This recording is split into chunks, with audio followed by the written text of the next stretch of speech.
Well, it's really my pleasure now to welcome Diane Smith. Many of you know Diane well from her prior sharings with us about her journey. But really, we are so appreciative that she's here with us again today. So, if Diane were to describe herself, she would say she is a proud mother of three children. Not long ago, she did have an open case with child welfare. Her message is one of empowerment, encouragement, and perseverance. As one of the pioneers of the Denver Parent Advocates Lending Support Program, she's very active in the community as a panelist, presenter, and helping parents navigate through the child welfare system. Diane and her husband, James Smith, are co founders of this Deep House program and longtime advocates for parents and families who also have experienced the system. As you heard, she is the chair of the Family Advisory Board at Illuminate Colorado and was recently awarded the Community Leadership Award in 2021 for her accomplishments and contributions. So thank you, Diane. Come on up.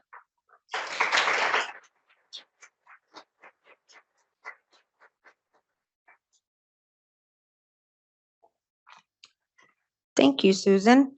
Good morning, everybody. My name is Diane Smith, and as you heard a little bit about who I am and how I got started, I just don't jump into these boards and say, hey, I'm here. How can I help? But I'm going to share a little bit about my story. It did start with an open child welfare case because I was pregnant with my second born son. He was born 2 months premature. That is James Jr. And I was actually not openly, I was actively using methamphetamines during my pregnancy. I didn't reach out for the help that I needed, and it wasn't until James was born early that my husband James had expressed to certain people that we were using, and I was in a denial stage still, and I didn't come around very easily. I was angry at my husband, and it was something that I had to deal with and accept. And once I did, James and I hit the ground running. What I do want to share with you guys today is I want to talk about the plans of safe care. During our time in the hospital before we gave birth to our son James Jr., we had a few people working with us. I'm so sorry to interrupt. It's okay. There is strange music that is playing, and It's I'm not not mine. sure why. And I fear that somehow the audiovisual folks have activated something that, let's see, it's Elton John. That's So okay. let me see here. That's not coming from, this is very strange, and this is quite disruptive. Yes. Oh my God. There it is. It's Elton John. By the microphone.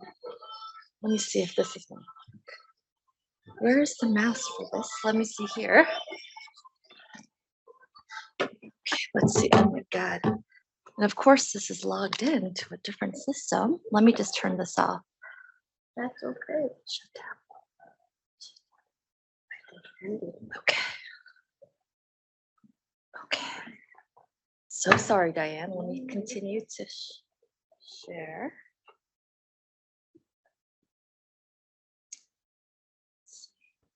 Okay. All right.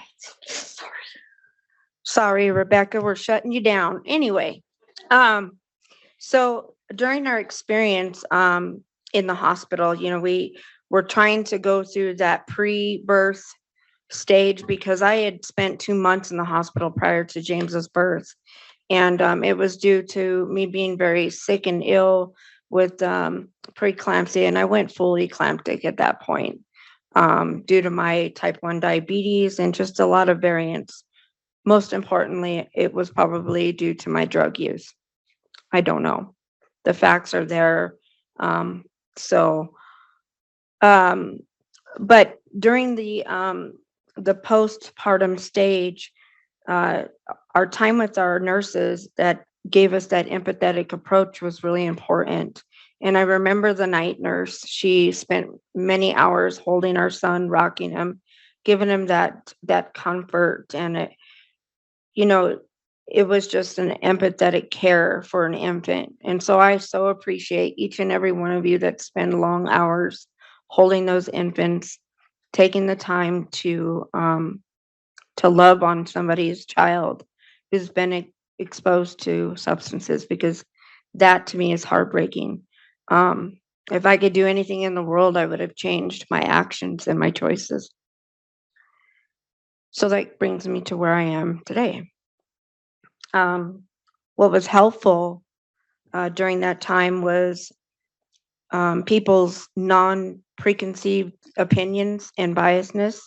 Their approach with James and I during the hospital was kind of negative, and then we also had some really good support. Um, so I really believe that every mom and family should have a plan of safe care before and after the pregnancy, especially around the aftercare. I really believe in aftercare, and I can express that a little bit later as I share what I'm doing today. Um, Substance misuse disorders are tough on the individual because they don't know exactly what they're doing because they're not thinking clearly. And that played a huge role in my part with my son being born early. And I take full responsibility for that. Um, Sorry, that's really hard. I did reach out to my nurse and I asked for the help. And I thought that was the hugest part um, in our story. I said, I don't think I can do this alone. And she looked at me and she said, of course you can, but you're not alone. You have support. You have your husband and you have your hospital staff, and we're going to see what we can do to try to get you some help. Little did I know what mental health played a role in that part of my story, which is a big piece of it. I had to accept that I was going through some trauma that I exposed my children to, some trauma that I exposed my husband to, and most importantly, my unborn child, James. It wasn't until he was born that I did get that mental health help, and they gave me medication to provide to me on a daily basis to help me experience what I was experiencing, trauma through a different lens, and being able to start from the ground level saying that I wasn't well and how could I be well. So that process, took some time. Um, our children were removed from our care and placed with child services. We had 4 months. We opened and closed our case in 4 months, but we had 6 weeks of this stagnant era where we absolutely had nothing to do. And so, what does a parent do with themselves who's been exposed to substances for quite some time? You're sitting alone in your house, hating your husband, hating your choices, and most importantly, you don't know what your expectations are. So those hoops, right? Those magic hoops that child welfare give you when you don't know what is expected of you, you just kind of think to yourself. And so I spoke with James and I said, well, we need to do everything we can to be able to get through this together.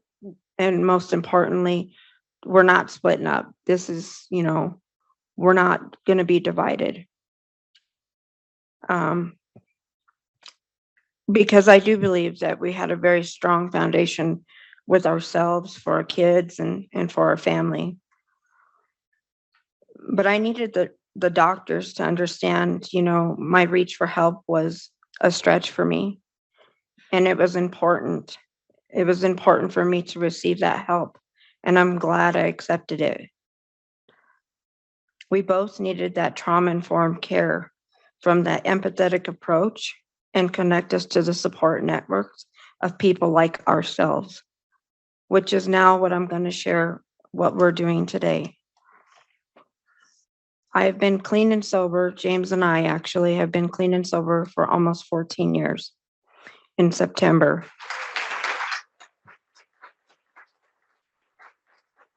That journey didn't take place until after James was born because we had to jump on board and accept ourselves for what we were doing and most importantly forgive ourselves. Um, I think I'm a better person today, and I know my husband is stronger, knowing that he has his support, which is his wife at his side, and we didn't give up on each other. Mine and James's role as peer navigators with the Department of Human Services with the DPALS program.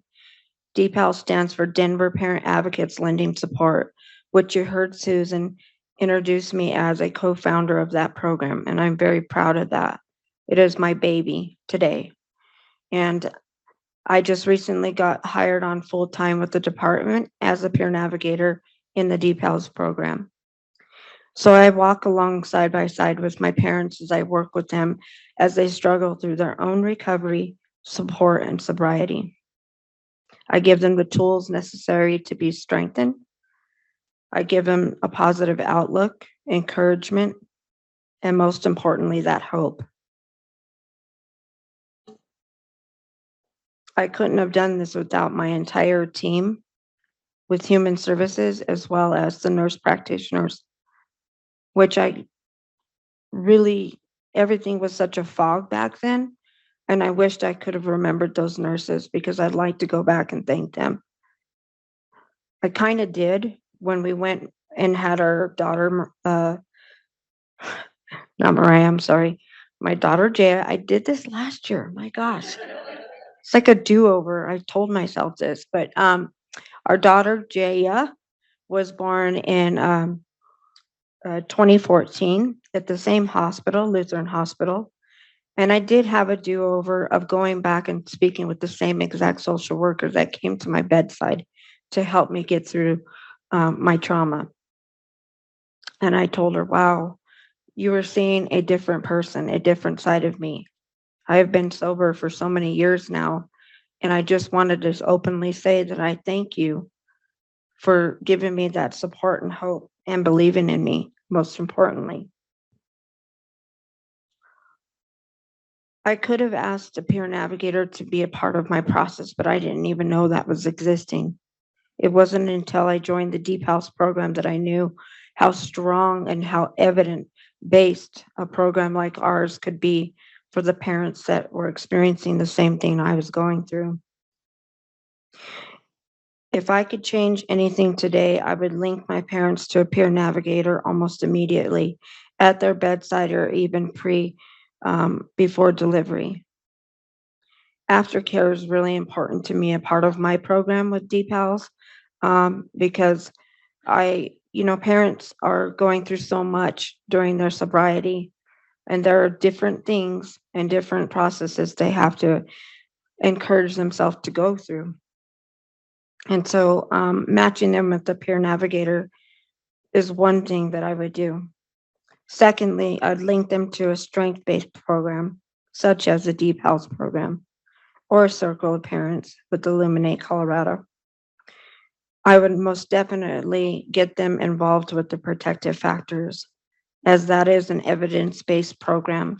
And I am proud to say I'm a master trained facilitator in that program. Thirdly, I would support the new moms to talk about those talk screens early on before giving birth and explaining step by steps what is expected and the possible outcomes of that. And lastly, I would share my own personal experience of what is helping me and what were my barriers to things that were going to be difficult and somewhat scary. But most of all, the encouragement that with the right people and the right supporters, change is possible. It is evident today through me and James that change is possible and hope is always there. I want every parent to know that there is hope and that they will be supported.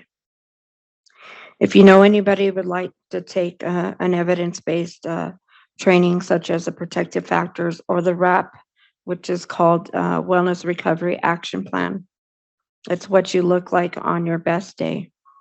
I encourage you to look it up, and um, you can join on to the link, which is DPAL, that's DPAL at denvergov.org, or you can reach out to me at diane.smith at denvergov.org. Thank you.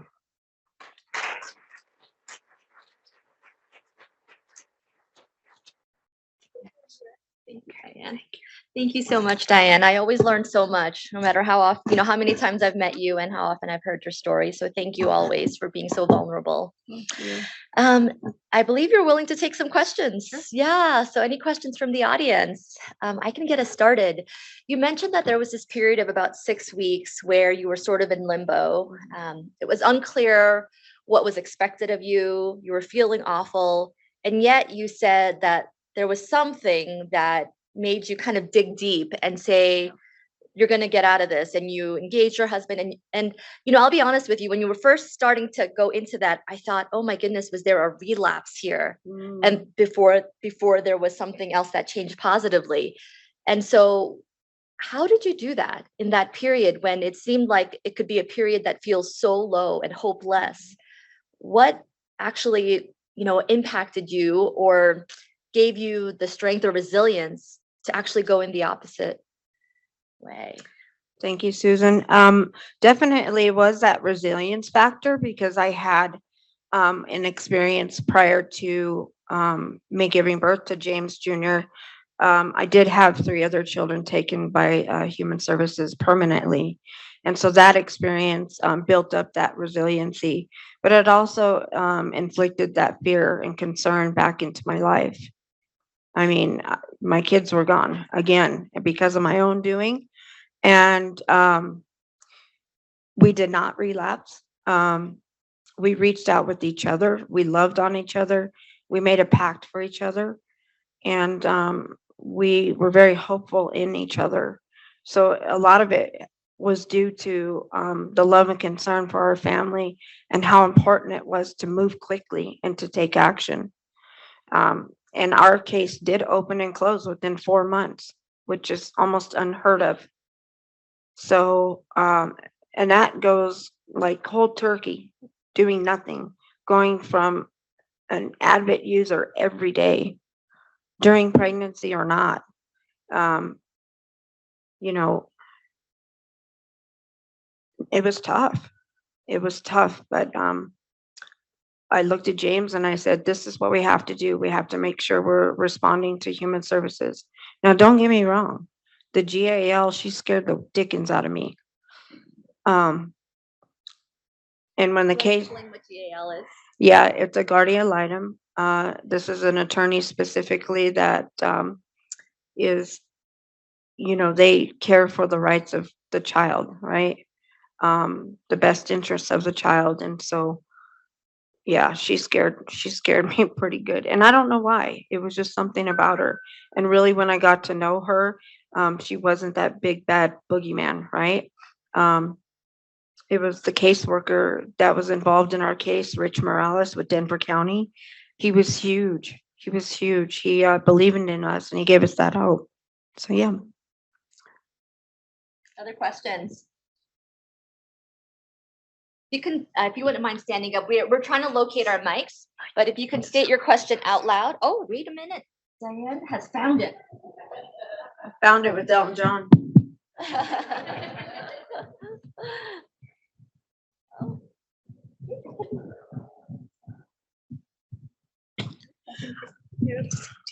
Hi, thank you so much for sharing your story. My name is Jenny Cook-Zappel. I work with the Kemp Center, and I'm also with the Chosen Perinatal Navigator program. And I'm just really curious to hear from both of you.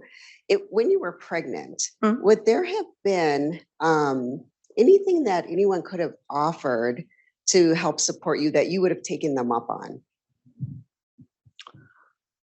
For me, there was multiple times where I walked into the OBGYN clinic and there was a poster on the door in the bathroom, and it kind of said, I can't really remember, but it was something that you can reach out for confidential help if you have a substance, misuse disorder during pregnancy. And I was like, heck no, They're going to call social services and but maybe I think it's really got to do with your own drive, right? Like you got to make the step to want to change.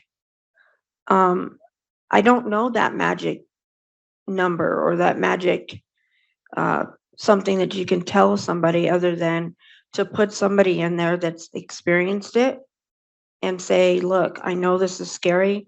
I know this is, going to send you through a lot of changes, but this is a doable process. And I'm here by your side to help you. Um, that's what navigators are for. And I don't know, in James's view, I mean, what could you have done? Back to him. Oh, okay. I guess my biggest thing was that if I would have known how much pain of losing my children would have been, I would have changed before. I always tell a story that when we got our son back, he's only gone 4 months. Basically left when he was 10 months old and came back when he was a little over a year. When you go in the bathroom, he would cry because he couldn't see you. That doesn't destroy you. I don't know what will. We had services going on, and the case manager came over and goes, "Can I use your restroom?" "Yeah, it's right there." "Where's the doors?" We didn't have a door in our house. At the front door. That's it. Maybe that's an overreaction. I don't know, but I can't see my son like that. So that's what I think navigator can do, is just tell you that pain. I think that still haunts me to today.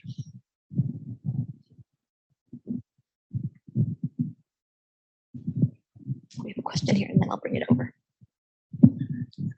Hi, Diane, Hi. James, thank you so much. I'm Kaylin. I take care of mostly pregnant people, and I'm so glad that you were able to get into recovery together.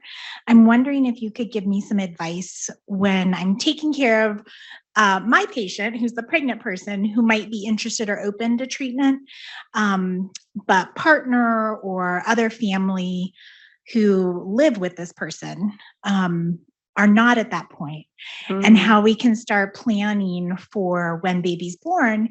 If, mom's doing really, really well, but there's still folks at home who, or maybe not even living, but in close relationship with her, who just are not ready yet. And if you could speak to kind of how to help families through that experience. Through my experience working with human services and parents, the mom has to learn to step away and say, this is what's going to help my family.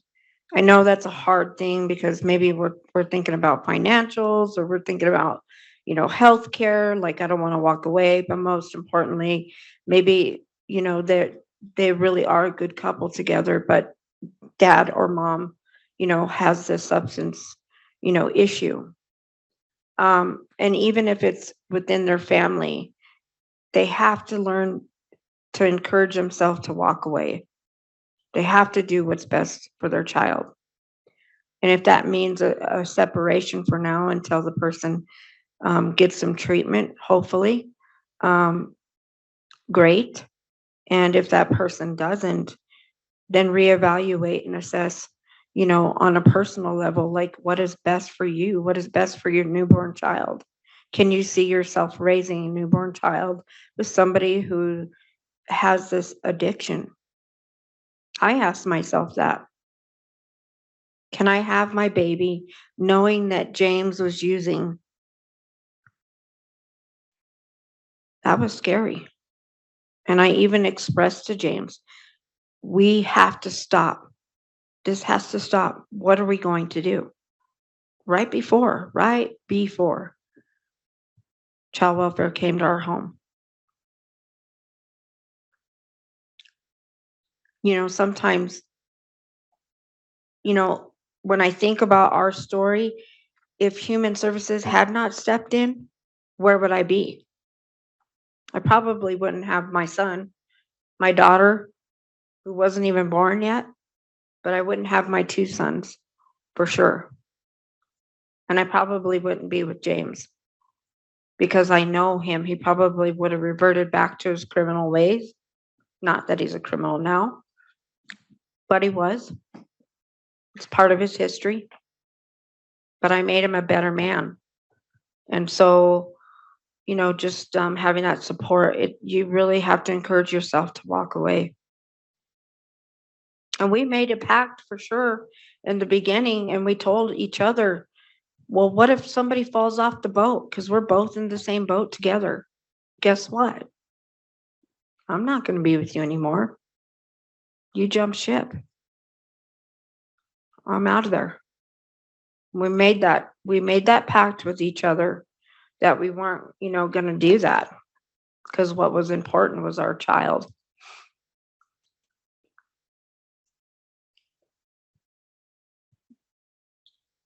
So reflecting on what you were sharing about seeing that poster and the fear of saying anything because you knew what could happen, and thinking about Susan's article that she started with at the beginning, where we know the fear-based policies, the mandatory reporting, the child abuse and neglect reporting pieces are keeping people from seeking help.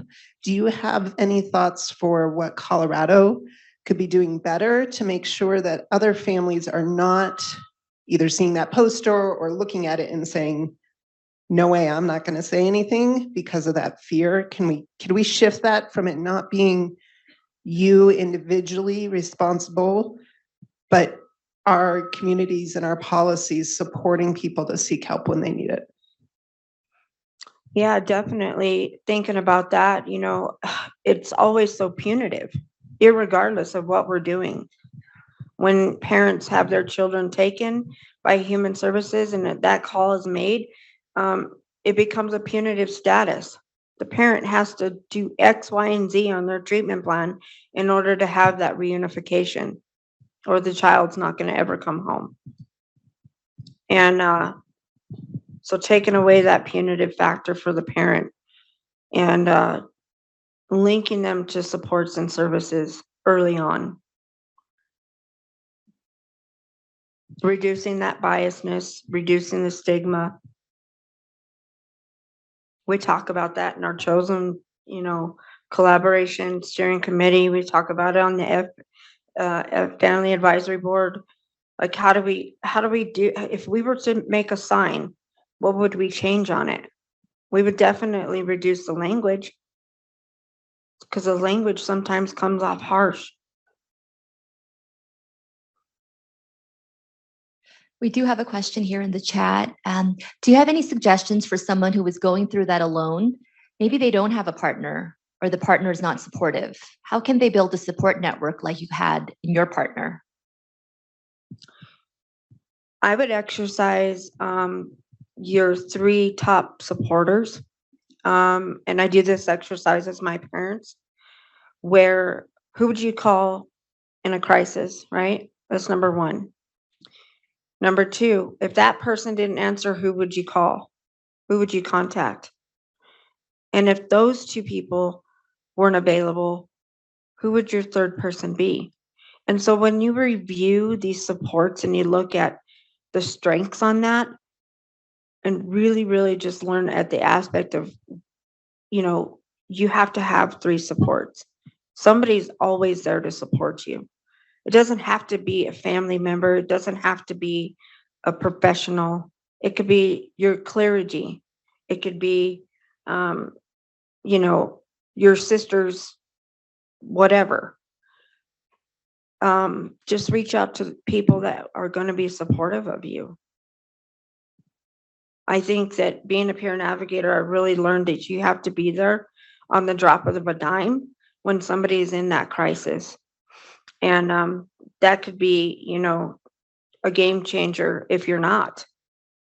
And if I had those top 3 supporters and doing that exercise and implementing it in my life, it just makes me stronger. So I would try that. List your top 3 supporters and lean on them. Right. This is going to be our last question. Thank you. Hi, my name is Jen. I'm a social worker, and I have a two-part question. First part, about what you do as a peer navigator. You mentioned something about talking with your families about the toxicology screen and what that terminology looks like and how you phrase that and put that all together. And then I'm also curious about, flashback 14 years when you were in the hospital about to get, deliver early, how that conversation went and what implications were indicated for the tox screen, if there was a process. Yeah. And so it's two parts. Thanks. Okay, if I can remember both parts, but I'm going to try to pull it down. So for me, the first part of it was sitting in a hospital. You're you're in full labor, right? And a nurse comes into your room and says, "You need to pee in this cup because we're going to screen you for toxins." And I'm like, get out of my face. I'm at 145 in contractions and I don't want to talk about peeing in a cup right now. So that was the first part of it. The second part of it was, just that approach, that's definitely not the way to get somebody to want to drop a tox screen. And working with parents, in the hospital or even in the clinic, just reducing, like that biased opinion when dropping a tox, maybe talking about what the steps are when giving the tox screen, like what's going to happen, what are the expectations, and,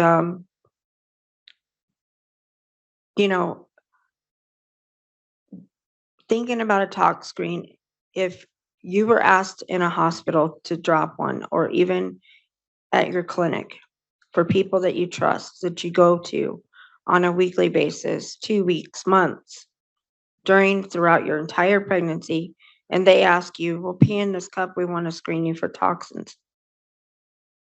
That has shattered all the trust. So how do we bridge that gap? I mean, again, I'm going to say it. Maybe you need to join in and have a peer navigator at their side, explaining to them that, yes, this is scary. Maybe this is mandatory. You have a right. You're the parent. And, just discussing the next steps. Like what is expected of you after you drop, and what is expected of you if you refuse. I refused a tox screen when I was having those contractions. And they told social services that I refused it. And of course, that opened up a case. But it's the approach, right? Have that non-judgmental approach, that trauma-informed practice empathy. When talking with your parents about maybe doing a tox screen. I hope that helps. Well, that is a perfect segue to what will come right after this break, when we will have a keynote presentation on tox testing here in our state. Diane, thank you so much. I think many of us were quite moved, motivated, inspired by your story. We are so thankful. Thank you again. Thank you.